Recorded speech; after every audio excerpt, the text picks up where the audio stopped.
You know the moment when someone says, we should plan a cabin trip, and then nobody knows where to start? That is the moment that group trips turn into disasters. Hey y'all, I'm Latoya Cherie, your travel bestie and your go-to group trip guru. Say that 3 times fast. I've planned more cabin trips than I can remember or count. And I've cracked the code to make sure that we can plan a smooth, stress-free, and fun cabin trip. Today, I'm walking you through my step-by-step process so you can go from let's do this to booked, ready, and now you're in the mountains at your favorite cabin.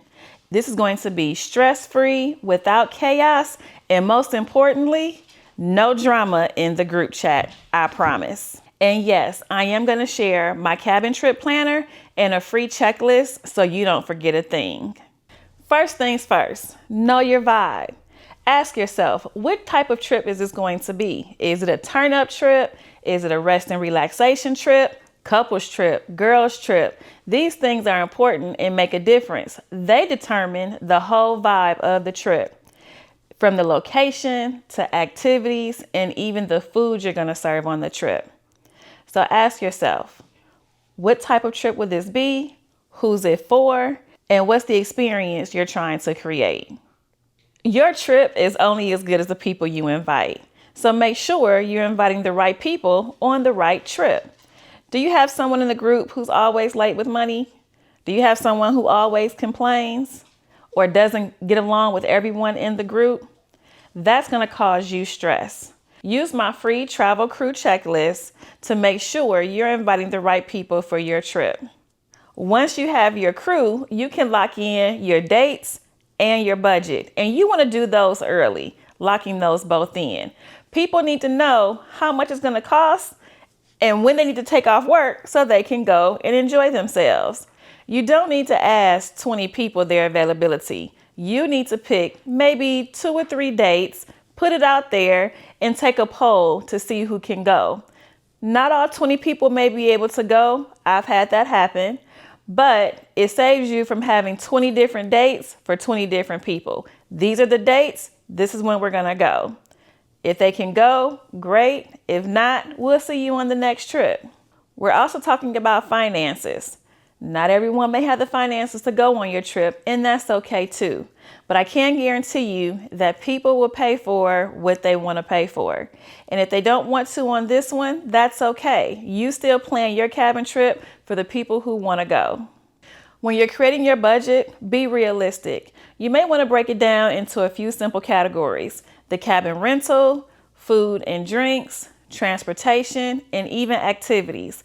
I like to plan horseback riding trips. So I have to let the people know how much that's going to cost extra if they want to go horseback riding.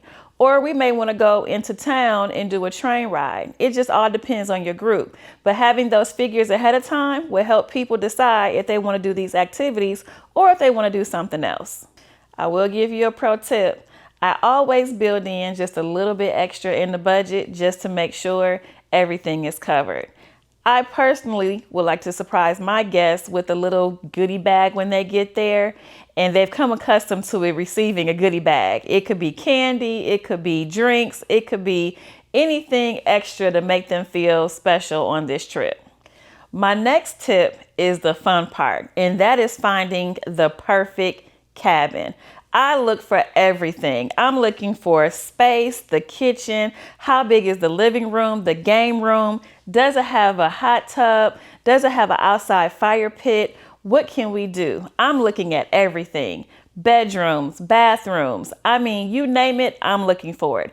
I want to make sure that my guests are just as comfortable as I want to be. So do we have 3 master bedrooms with 3 king size beds, or do I need say 4 twin size beds for single people? I don't know. It's whatever you need. But make sure that you are looking for the perfect cabin that fits your needs. Trust me, they are out there. It does take a little bit of research. I'm sorry. It takes a lot of research to find the perfect cabin, but they are out there. And I mean, I have rented some beautiful cabins from 4, 5, 6 bedrooms to maybe even 3 or 4 bedrooms. They always have exactly what we need, and I've never had a complaint. But do your research. Pro tip, when searching for the perfect cabin, make sure you read all the reviews. And also make sure you're reading the title of the cabin. Does it say in town or in the mountains? I've made the mistake of booking a cabin that was in town, and we were sitting right in the middle of downtown on Main Street. Beautiful cabin, but not quite what I was expecting because I wanted to be in the mountains looking at the beautiful trees. Instead, I was looking at streetcars and I was very disappointed. I even cried, asked my friends. But that's okay. It was a lesson learned. Now I read the reviews. I read the title of the cabin to make sure it is exactly what I want. So make sure you read those reviews. Make sure that you review the cabin when you finish so other people will know exactly what they're getting into. Next up, don't overpack the itinerary. Remember, people are going on vacation and they want to relax. They want to turn up. They want to do other things than wake up at 7 a.m. and have a 7, 8, 9, 10, 11, 12 itinerary jam-packed all day and then go to bed at 9 o'clock at night. Give them their time to do what they want to do.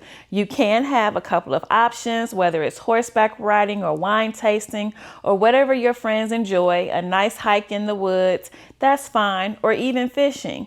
But make sure that you give them the space to enjoy time by themselves and you don't have a jam-packed itinerary. I am someone that's not really interested in waking up to go on a 6 a.m. hike. However, I have several friends who are, and they do that. And while we're talking about that, don't be upset if they don't want to do, or if everyone doesn't want to do everything at the same time. You have people who have different interests, and that's okay. Remember what I said earlier, people pay for what they want to pay for. And if they don't want to do it, that's okay.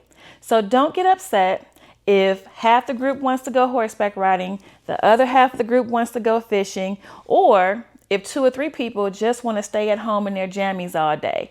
Remember, they paid to be there as well, so let them enjoy themselves how they see fit. Oh, here's one of my favorite topics. Let's talk about food. Well, I have learned that it is so much easier when we plan a menu before we even go.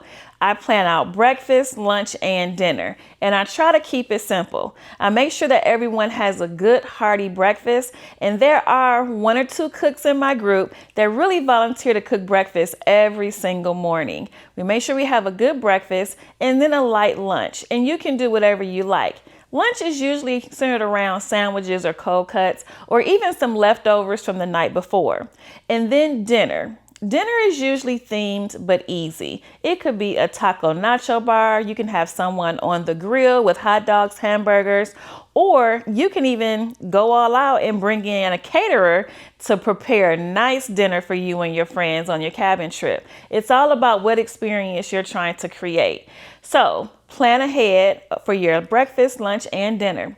Now, I also make sure to get any allergies from my friends so I know, hey, who's allergic to seafood? Who's allergic to pineapples or strawberries? These details are important. And when you recognize those things and you acknowledge them, your friends and family will love you forever for thinking about them and their special needs. So make sure that when you're planning your food and drinks, that you think about breakfast, lunch, and dinner, and then who's going to cook those things. I usually assign them out. So like I said, I have 1 or 2 people who love to cook lunch. I put somebody on sandwiches for lunch, and then I also have a crew for dinner. And cleanup is important too. We're all adults here. So make sure whoever's doing the cooking isn't doing the cleaning. If you can't tell by now, I love to talk and communicate. So one of the most important things is to make sure that you communicate the information out about the cabin trip to all of your guests as soon as possible. So you may wind up sending maybe 1 or 2 or maybe 3 text messages, letting them know to get ready. Hey, we're a week out. Get ready. Hey, we're 3 days out. And on that last and final text, you want to make sure you send them the cabin address, the door code to the cabin, what the weather may be like, and also the check-in time. All these things are important. So make sure in your communication, you're clear and concise so your guests know exactly what to expect when they get there. You don't want them to have any surprises. So be sure to communicate those things out to them. And that's how you plan the perfect cabin trip, getting it out the group chat and into the mountains. Let's recap. The first thing you want to do is define the vibe of your trip and pick the right crew. Next up is choose the right dates, set your budget, and then book the right cabin. We're going to plan a flexible itinerary and organize our food and supplies. Last, we're going to communicate clearly. If you want to make planning your group cabin trip super easy, don't forget to download my cabin trip planner. And don't forget to download my travel crew checklist. Both links are down below. If you found this video helpful, don't forget to like and subscribe and hit the bell button so you'll get a notification when I drop my next video. If you have any questions, be sure to leave those in the comments below and I will reply. And if you're going on a cabin trip or you've been on a cabin trip, tell us where. We may want to check it out too. Thank you for watching, and I hope you have an unforgettable journey.